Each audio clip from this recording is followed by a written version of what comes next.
لكم الميتة والدم ولحم الخنزير وما أهل لغير الله به والمنخنقة والموقوذة والمتردية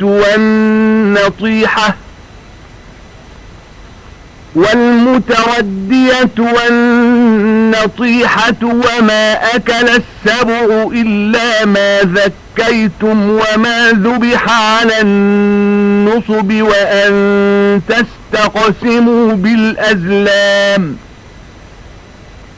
ذلكم فسق.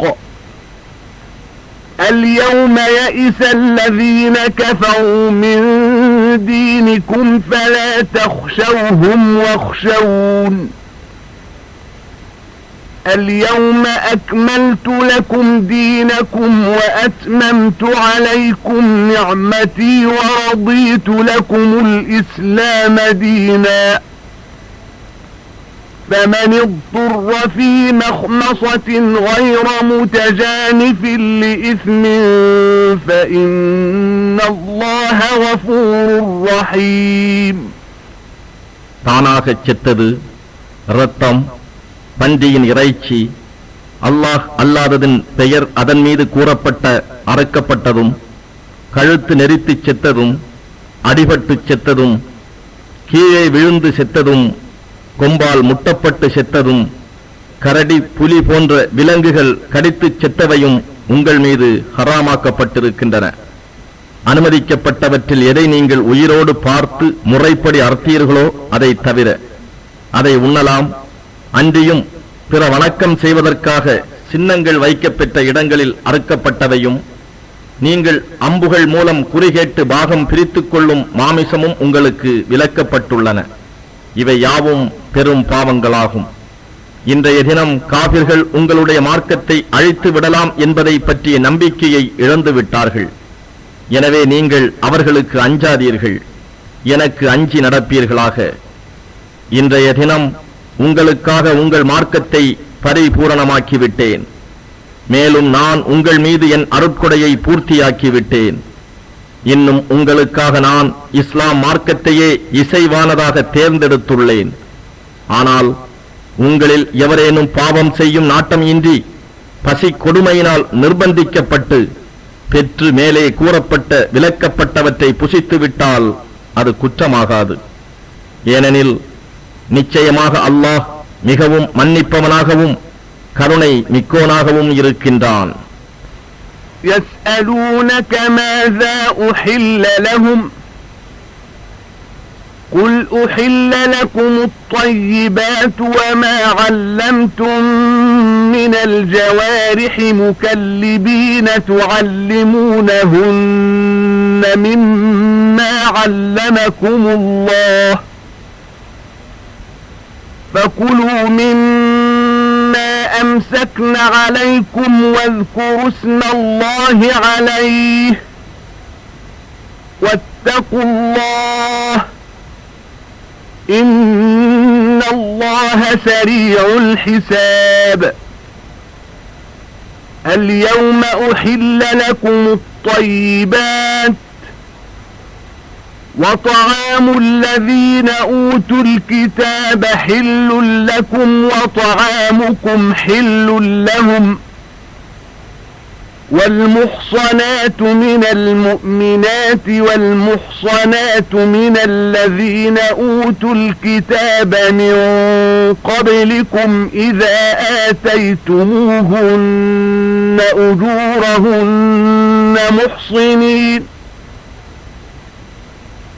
محصنين غير مسافحين ولا متخذي أخدان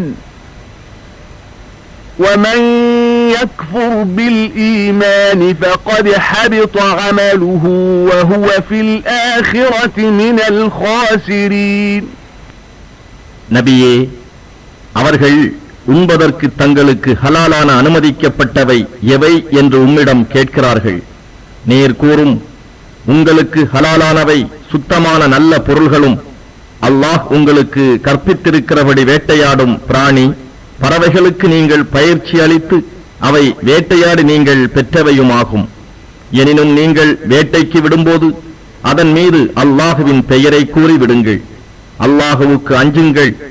நிச்சயமாக அல்லாஹ் கணக்கெடுப்பதில் மிகவும் விரைவானவன். இன்றைய தினம் உங்களுக்கு உண்ண எல்லா நல்ல தூய பொருட்களும் ஹலாலாக்கப்பட்டுள்ளன. வேதம் கொடுக்கப்பட்டோரின் உணவும் உங்களுக்கு ஹலாலானதே. உங்களுடைய உணவும் அவர்கள் சாப்பிட ஆகுமானதே.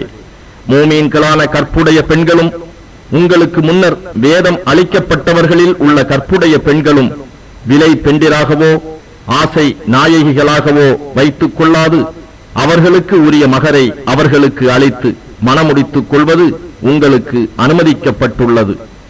மேலும் எவர் ஈமானை நிராகரிக்கிறாரோ அவருடைய செயல் வீணானதாகும். மறுமையில் நஷ்டமடைந்தோரில் ஒருவராகவே இருப்பார்.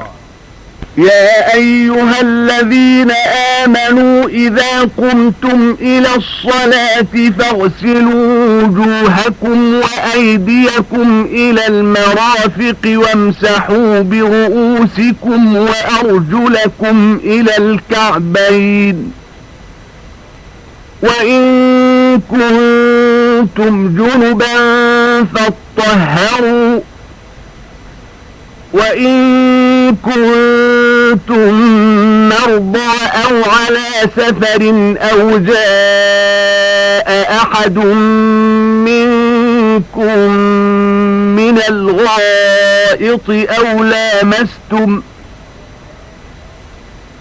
لامستم النساء فلم تجدوا ماء فتيمموا صعيدا طيبا فامسحوا بوجوهكم وأيديكم منه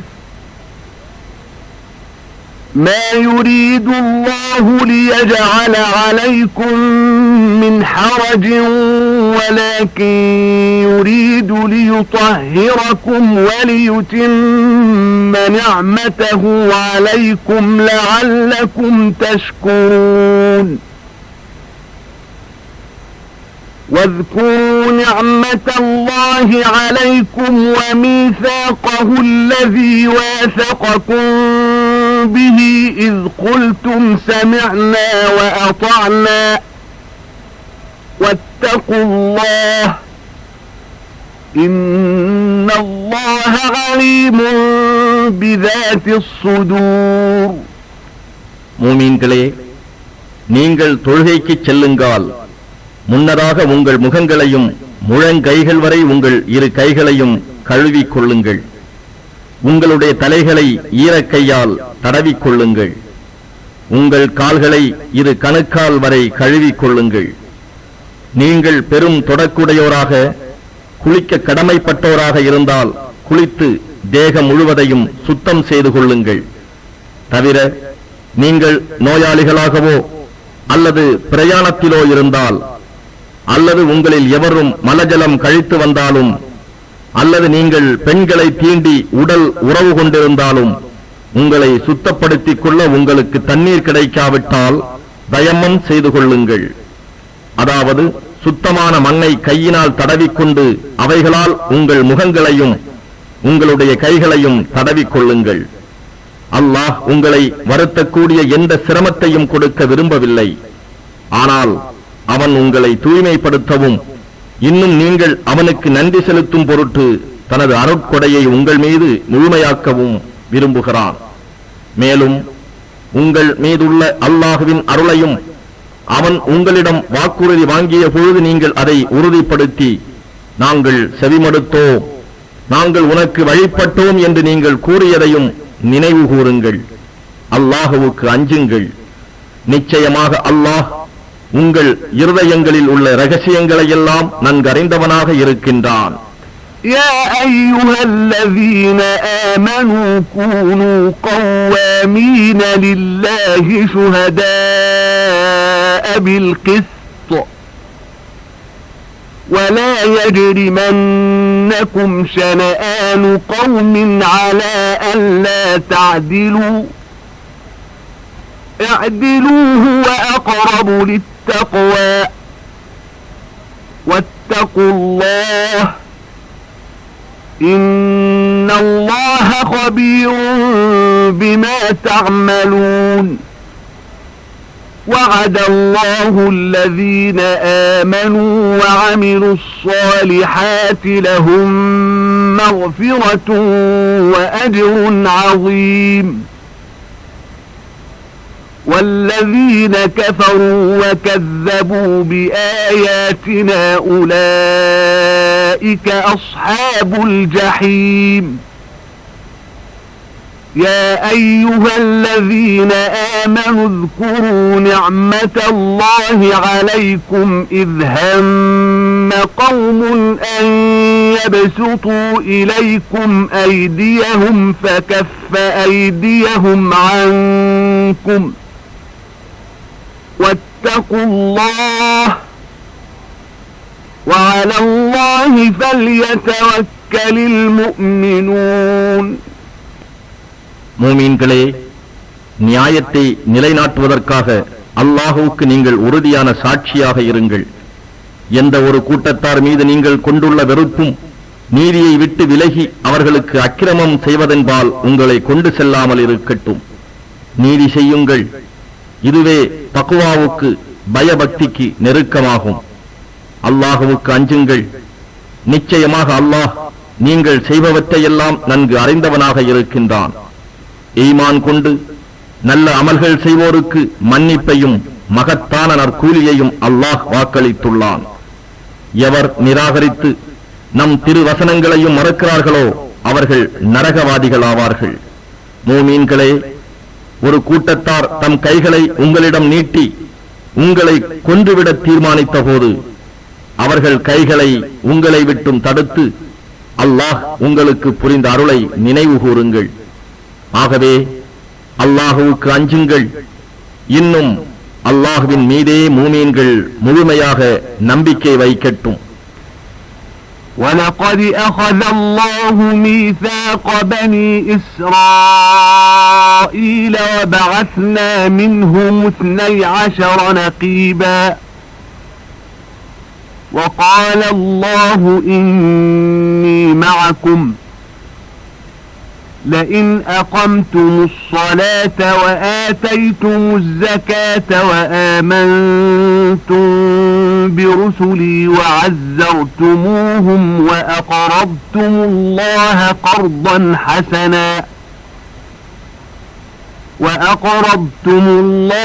قرضا حسنا لأكفرن عنكم سيئاتكم ولأدخلنكم جنات تجري من تحتها الأنهار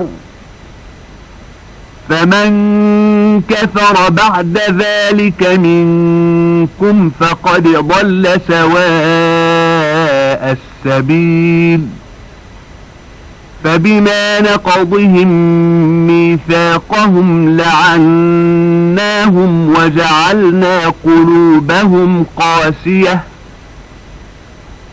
يحرفون الكلم عن مواضعه ونسوا حظا مما ذكروا به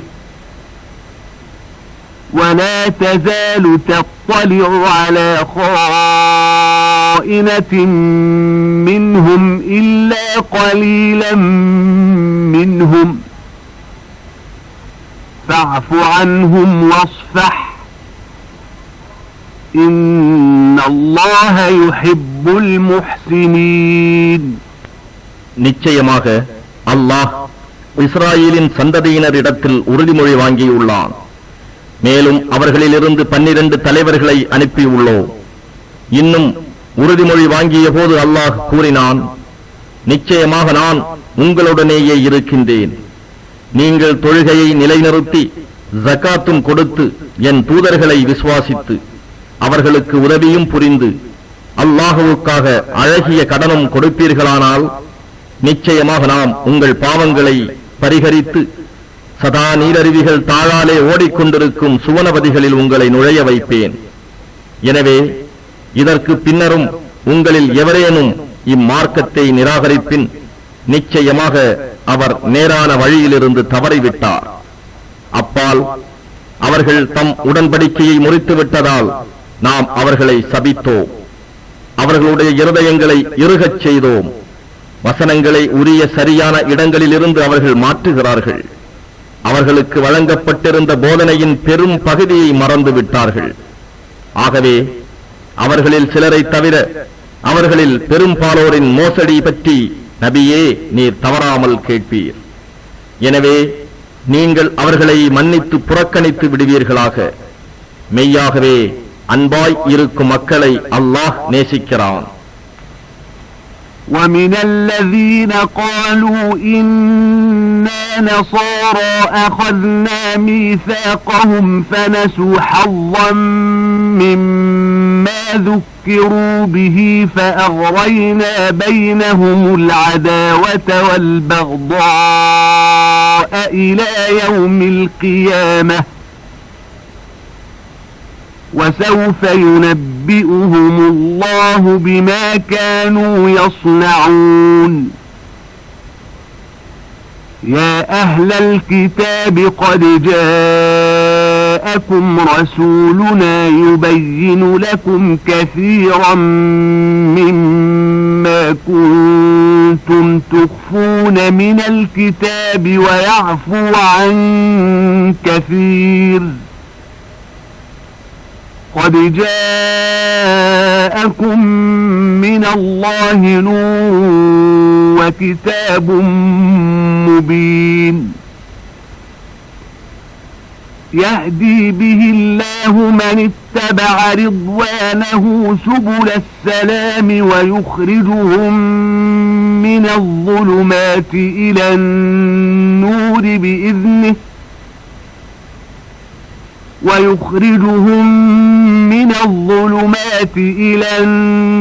بإذنه ويهديهم إلى صراط مستقيم. அன்றியும் எவர்கள் தங்களை நிச்சயமாக நாங்கள் கிறிஸ்தவர்கள் என்று கூறிக்கொள்கிறார்களோ அவர்களிடம் இருந்தும் நாம் நிச்சயமாக உறுதிமொழி வாங்கினோம். ஆனால் அவர்களும் அவர்களுக்கு வழங்கப்பட்டிருந்த போதனையின் பெரும் பகுதியை மறந்துவிட்டார்கள். ஆகவே இறுதி நாள் வரை அவர்களிடையே பகைமையும் வெறுப்பும் நீடித்து இருக்கும்படி செய்துவிட்டோம். இன்னும் அவர்கள் செய்து கொண்டிருந்தவை பற்றி அல்லாஹ் நிச்சயமாக அவர்களுக்கு எடுத்துக் காட்டுவான். வேதமுடையவர்களே, மெய்யாகவே உங்களிடம் நம்முடைய தூதர் வந்திருக்கின்றார்.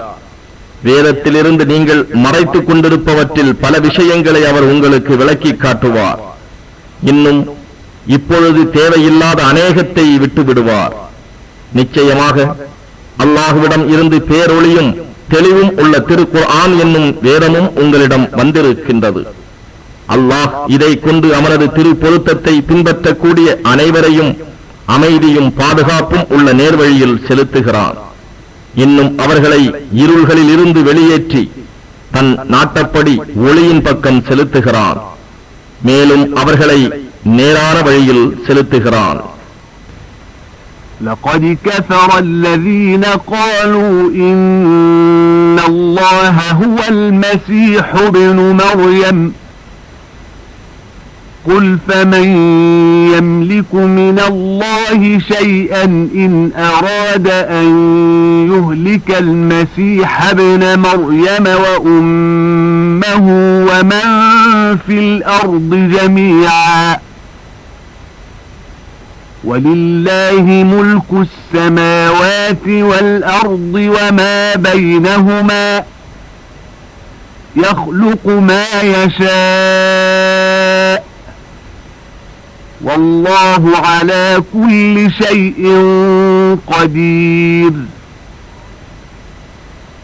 وقالت اليهود والنصارى نحن أبناء الله وأحباؤه قل فلم يعذبكم بذنوبكم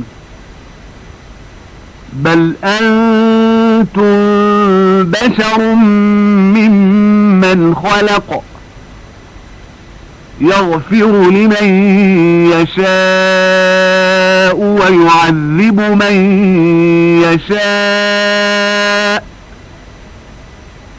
ولله ملك السماوات والأرض وما بينهما وإليه المصير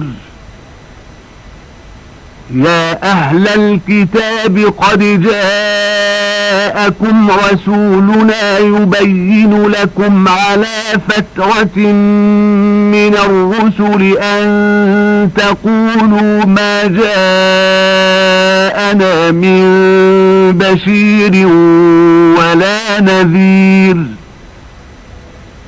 فقد جاءكم بشير ونذير والله على كل شيء قدير.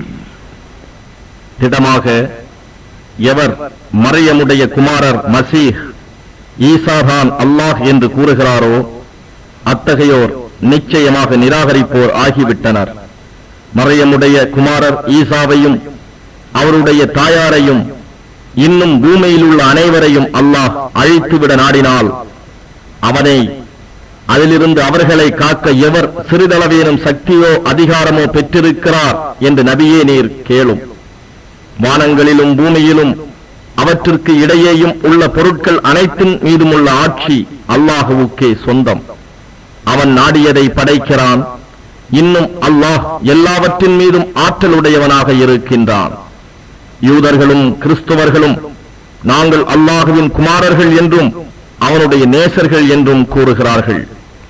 அப்படியாயின் உங்கள் பாவங்களுக்காக உங்களை அவன் ஏன் வேதனைப்படுத்துகிறான்? அப்படி அல்ல, அவன் படைத்த மனிதர்களில் நின்றும் நீங்களும் மனிதர்கள்தாம் என்று நபியே நீர் கூறும். தான் நாடியவர்களை அவன் மன்னிக்கின்றான், தான் நாடியவர்களை தண்டிக்கவும் செய்கிறான். இன்னும் வானங்களிலும் பூமியிலும் அவற்றிற்கு இடையேயும் இருக்கும் எல்லாவற்றின் மீதும் உள்ள ஆட்சி அவனுக்கே உரியது. மேலும் அவன் பக்கமே எல்லோரும் மீள வேண்டியதிருக்கின்றது.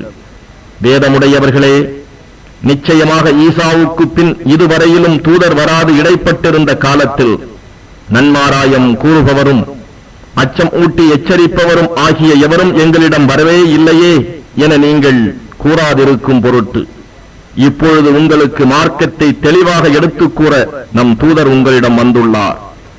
எனவே நன்மாராயம் கூறுபவரும் அச்சமூட்டி எச்சரிப்பவரும் உங்களிடம் நிச்சயமாக வந்துவிட்டார். இன்னும் அல்லாஹ் எல்லா பொருட்கள் மேலும் வல்லமை உடையவனாக இருக்கின்றான்.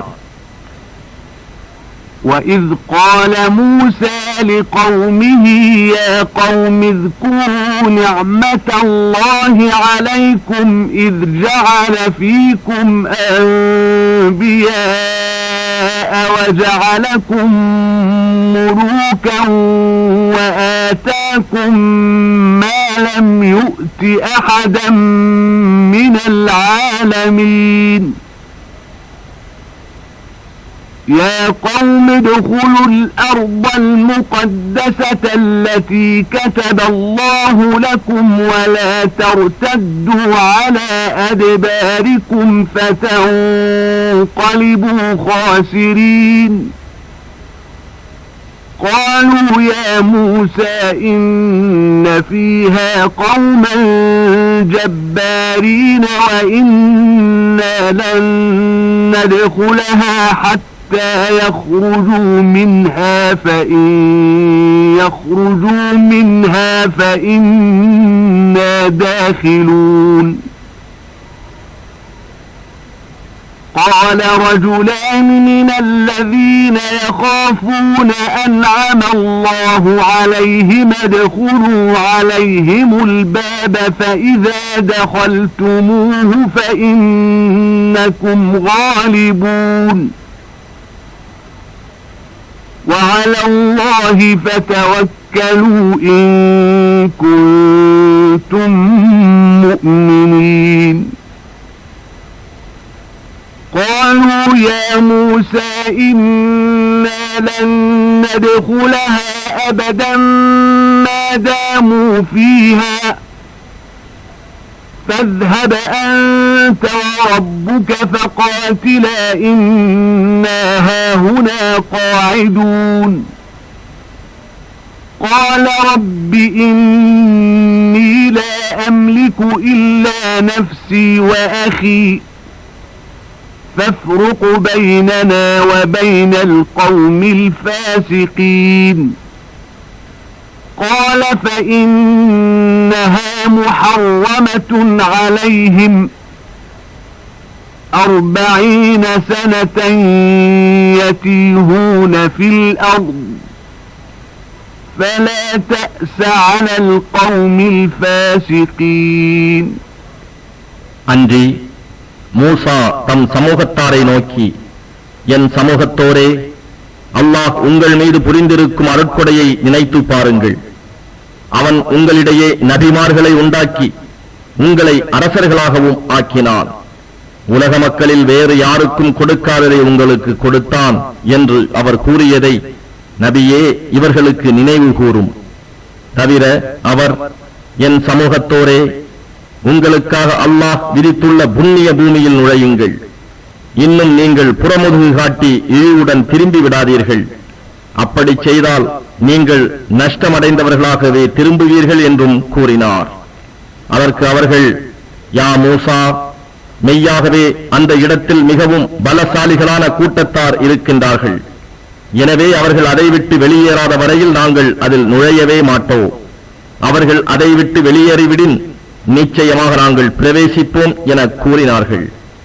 இவ்வாறு பயந்து கொண்டிருந்தோரிடையே இருந்த 2 மனிதர்கள் மேல் அல்லாஹ் தன் அருட்கொடையை பொழிந்தான். அவர்கள் மற்றவர்களை நோக்கி, அவர்களை எதிர்த்து வாயில் வரை நுழையுங்கள். அதுவரை நீங்கள் நுழைந்துவிட்டால் நிச்சயமாக நீங்களே வெற்றியாளர்களாகிவிடுவீர்கள். நீங்கள் மோமீன்களாக இருந்தால் அல்லாஹுவின் மீதே நம்பிக்கை வையுங்கள் என்று கூறினர். அதற்கு அவர்கள், யா மூசா, அவர்கள் அதற்குள் இருக்கும் வரை நாங்கள் ஒருபோதும் அதில் நுழையவே மாட்டோம். நீரும் உம்முடைய இறைவனும் இருவருமே சென்று போர் செய்யுங்கள். நாங்கள் இங்கேயே உட்கார்ந்து கொண்டிருக்கிறோம் என்று கூறினார்கள். இறைவனே, எனக்கு என் மீதும் என் சகோதரர் மீதும் அல்லாது வேறு எவர் மீதும் நிச்சயமாக எனக்கு அதிகாரம் இல்லை. ஆகவே எங்களிடையேயும் பாவிகளாகிய இக்கூட்டத்தாரிடையேயும் பிரிவை உண்டாக்கி விடுவாயாக என்று மூசா கூறினார். அதற்கு அல்லாஹ், அவ்வாறாயின் அது 40 ஆண்டுகள் வரை அவர்களுக்கு நிச்சயமாக தடுக்கப்பட்டு விட்டது. அதுவரை அவர்கள் பூமியில் தட்டழிந்து கெட்டலைவார்கள். ஆகவே நீர் இத்தீய கூட்டத்தாரை பற்றி கவலை கொள்ள வேண்டாம் என்று கூறினான். واتل عليهم نبأ ابني آدم بالحق إذ قربا قربانا فتقبل من أحدهما ولم يتقبل من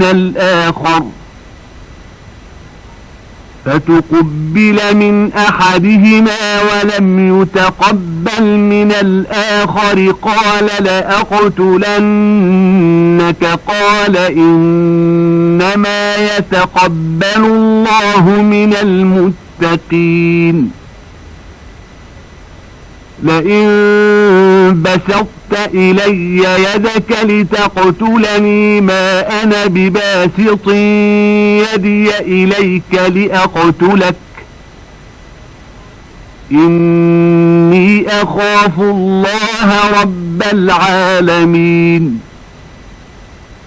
إني أريد أن تبوء بإثمي وإثمك فتكون من أصحاب النار وذلك جزاء الظالمين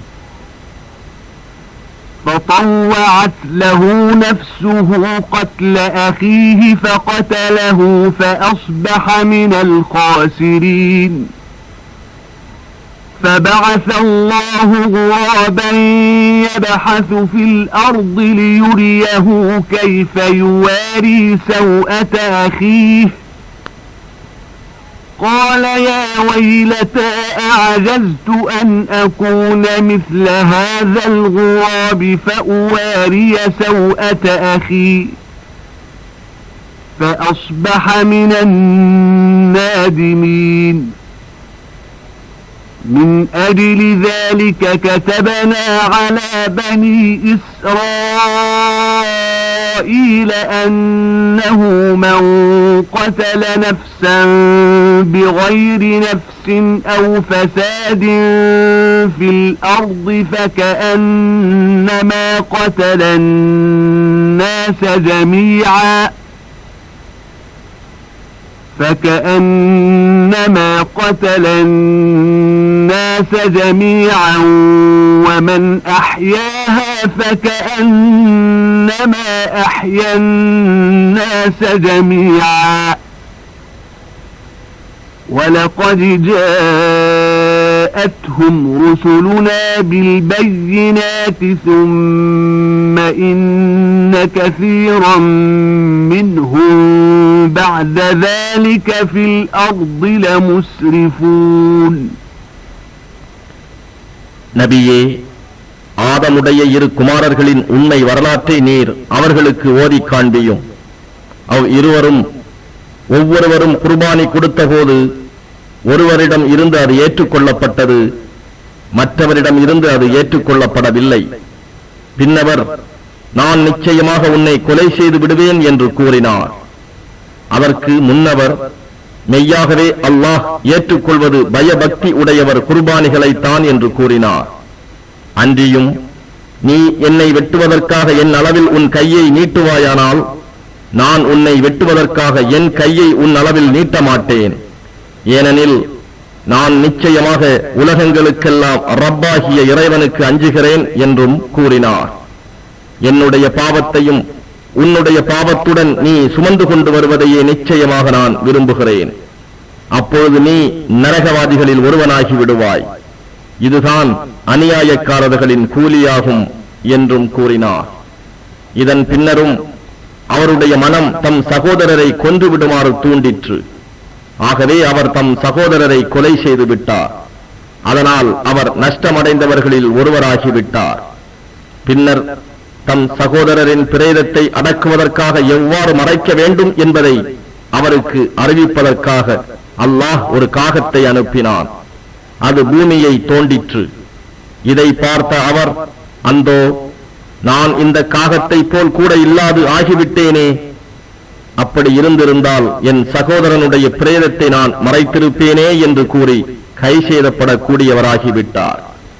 இதன் காரணமாகவே நிச்சயமாக எவன் ஒருவர் கொலைக்கு பதிலாகவோ அல்லது பூமியில் ஏற்படும் குழப்பத்தை தடுப்பதற்காகவோ அன்றி மற்றொருவரை கொலை செய்கிறானோ அவன் மனிதர்கள் யாவரையுமே கொலை செய்தவன் போலாவான். மேலும் எவர் ஒருவர் ஓர் ஆத்மாவை வாழ வைக்கிறாரோ அவர் மக்கள் யாவரையும் வாழ வைப்பவரை போலாவார் என்று இஸ்ராயேலின் சந்ததியினருக்கு விதித்தோ. மேலும் நிச்சயமாக நம் தூதர்கள் அவர்களிடம் தெளிவான அத்தாட்சிகளை கொண்டு வந்தார்கள். இதன் பின்னரும் அவர்களில் பெரும்பாலோர் பூமியில் வரம்பு கடந்தவர்களாகவே இருக்கின்றனர். إنما جزاء الذين يحاربون الله ورسوله ويسعون في الأرض فسادا أن يقتلوا أو يصلبوا أو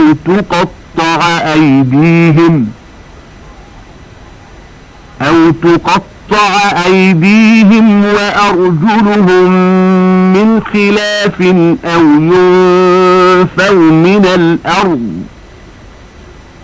ذلك لهم خزي في الدنيا ولهم في الآخرة عذاب عظيم إلا الذين تابوا من قبل أن تقدروا عليهم فاعلموا أن الله غفور رحيم. يا أيها الذين آمنوا اتقوا الله وابتغوا إليه الوسيلة وجاهدوا في سبيله لعلكم تفلحون. அல்லாஹ் உடனும் அவன் தூதருடனும் போர் புரிந்து பூமியில் குழப்பம் செய்து கொண்டு திரிபவர்களுக்கு தண்டனை இதுதான். அவர்கள் கொல்லப்படுதல் அல்லது தூக்கிலிடப்படுதல், அல்லது மாறுகால் மாறுகை வாங்கப்படுதல், அல்லது நாடு கடத்தப்படுதல். இது அவர்களுக்கு இவ்வுலகில் ஏற்படும் இழிவாகும். மறுமையில் அவர்களுக்கு மிக கடுமையான வேதனையும் உண்டு. அவர்கள் உங்கள் அதிகாரத்திற்கு உட்படும் முன் அவர்களில் எவர் பச்சாதாபப்பட்டு பாவ மன்னிப்பை தேடிக் கொள்கிறார்களோ அவர்களை தவிர, அவ்வாறு அவர்கள் பச்சாதாபப்படும் போது நிச்சயமாக அல்லாஹ் அவர்களை மிகவும் மன்னிப்பவனாகவும் மிக்க கருணை உடையவனாகவும் இருக்கின்றார் என்பதை நீங்கள் அறிந்து கொள்ளுங்கள். மூமீன்களே, அல்லாஹ்வை அஞ்சிக் கொள்ளுங்கள். அவன்பால் நெருங்குவதற்கு உரிய வழியை தேடிக் கொள்ளுங்கள். அவனுடைய பாதையில் தியாகங்கள் செய்ய பெருமுயற்சி எடுத்துக் கொள்ளுங்கள். அப்பொழுது நீங்கள் வெற்றி பெறலாம்.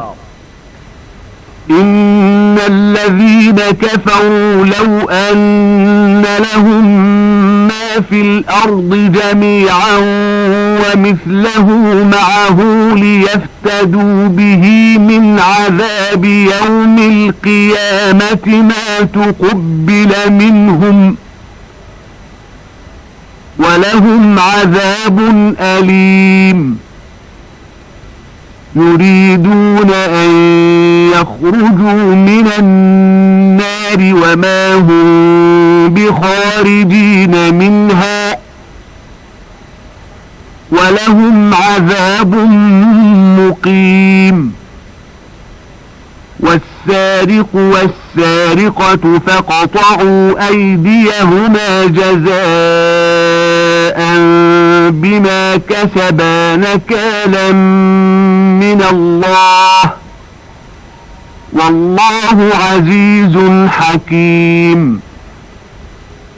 فمن تاب من بعد ظلمه وأصلح فإن الله يتوب عليه إن الله غفور رحيم ألم تعلم أن الله له ملك السماوات والأرض يعذب من يشاء ويغفر لمن يشاء والله على كل شيء قدير. நிச்சயமாக நிராகரிப்போர்கள் அவர்களிடம் இப்பூமியில் உள்ள அனைத்தும் இன்னும் அதனுடன் அதுபோன்றதும் இருந்து அவற்றை மறுமையின் வேதனைக்கு பகரமாக அவர்கள் இழப்பீடாக கொடுத்தாலும் அவர்களிடம் இருந்து அவை ஏற்றுக்கொள்ளப்பட மாட்டா. மேலும் அவர்களுக்கு நோவினை செய்யும் வேதனை உண்டு. அவர்கள் நரக நெருப்பை விட்டு வெளியேறிவிட நாடுவார்கள். ஆனால் அவர்கள் அதை விட்டு வெளியேறுகிறவர்களாக இல்லை. அவர்களுக்கு அங்கு நிலையான வேதனை உண்டு. திருடனோ திருடியோ அவர்கள் சம்பாதித்த பாவத்துக்கு அல்லாஹ்விடம் இருந்து உள்ள தண்டனையாக அவர்களின் கரங்களை தரைத்து விடுங்கள். அல்லாஹ் வல்லமை உடையோனும் ஞானமிக்கோனுமாக இருக்கின்றான். எவரேனும் தம் தீச்செயலுக்காக மனம் வருந்தி தம்மை சீர்திருத்திக் கொண்டால் நிச்சயமாக அல்லாஹ் அவர் தௌபாவை ஏற்று மன்னிக்கிறான்.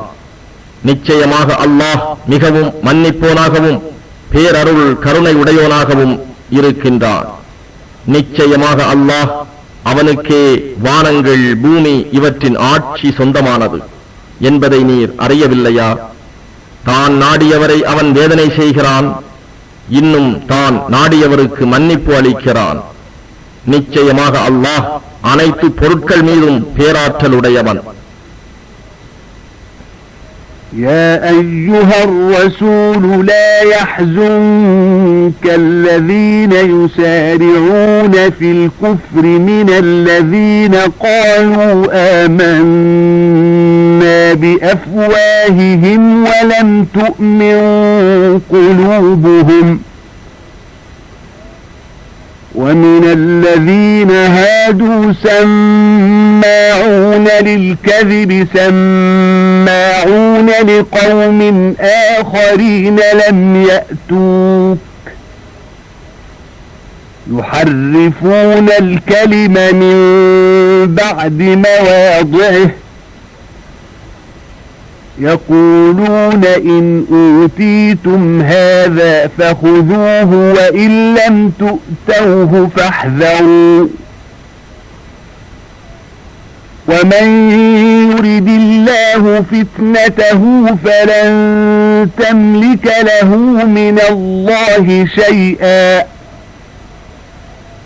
أولئك الذين لم يرد الله أن يطهر قلوبهم لهم في الدنيا خزي ولهم في الآخرة عذاب عظيم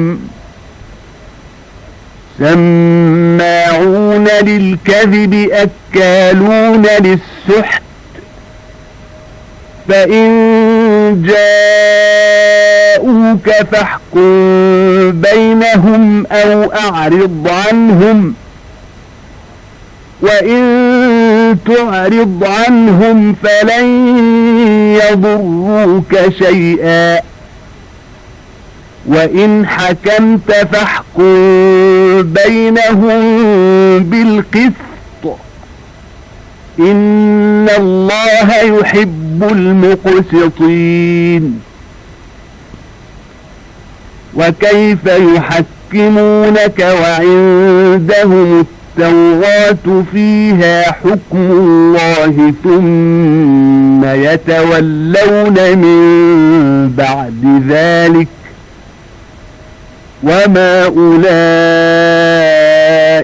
بالمؤمنين தூதரே, எவர்கள் தங்கள் வாய்களினால் மட்டும் நம்பிக்கை கொண்டோம் என்று கூறி அவர்களுடைய இருதயங்கள் ஈமான் கொள்ளவில்லையோ அவர்களை குறித்தும் யூதர்களை குறித்தும் யார் நிராகரிப்பின் பக்கம் விரைந்து சென்று கொண்டிருக்கிறார்களோ அவர்களை பற்றியும் நீர் கவலை கொள்ள வேண்டாம்.